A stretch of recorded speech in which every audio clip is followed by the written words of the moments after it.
নমস্কার সকলকে। তো আজকে দেখেছো কিরম ঝলমলে রোদ উঠেছে। তো 3 দিন হলো গণেশ চতুর্থী গেছে, পুরোই নিরামিষ ছিল বাড়িতে। বাড়ি থেকে বলল যে আজকে মাংস আনছি, তো পাতলা ঝোল রান্না করো। মাংসটা আমি ভালো করে আগে ধুয়ে রেখেছি, রেখে এবার ওতে আদা রসুন বাটা, ধনে গুঁড়ো, জিরে গুঁড়ো, হলুদ গুঁড়ো, সর্ষের তেল, আমি শুকনো লঙ্কা বেটে নিয়েছি ওটা দিয়ে দিচ্ছি, দিয়ে ভালো করে ম্যারিনেট করে রেখে দেবো।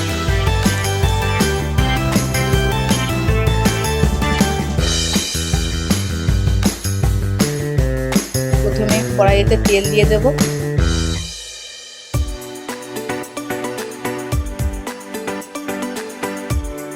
তেলটা গরম হয়ে গেলে তেজপাতা, শুকনো লঙ্কা,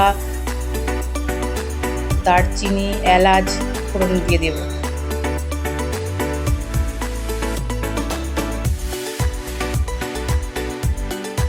ফোড়নটা গরম হয়ে গেলে তারপরে দিয়ে দেবো পেঁয়াজ।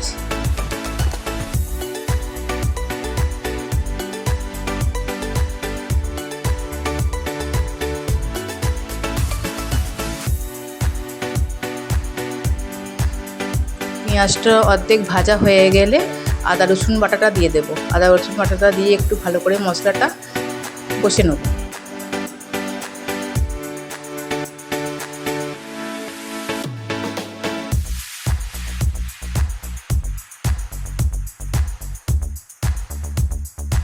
কষিয়ে নেওয়ার পর এবার মাংসটা দিয়ে দেবো।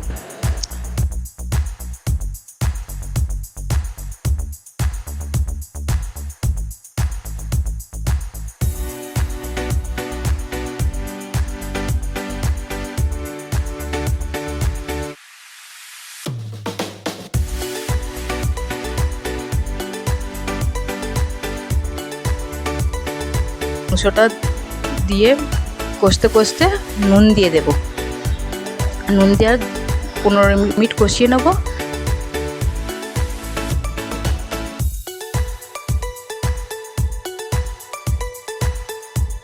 কষানোর পরে টমেটোটা দিয়ে দেব।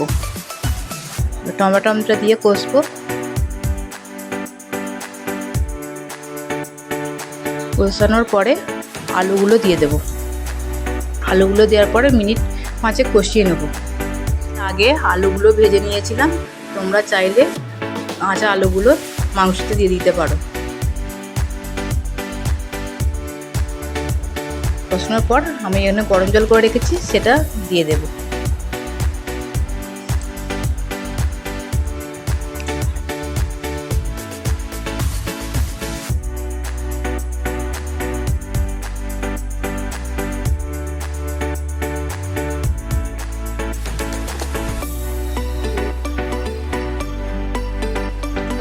আর মাংস আলু সেদ্ধ হয়ে গেলে এবার আমি ঝোলটা ঢেলে নেব।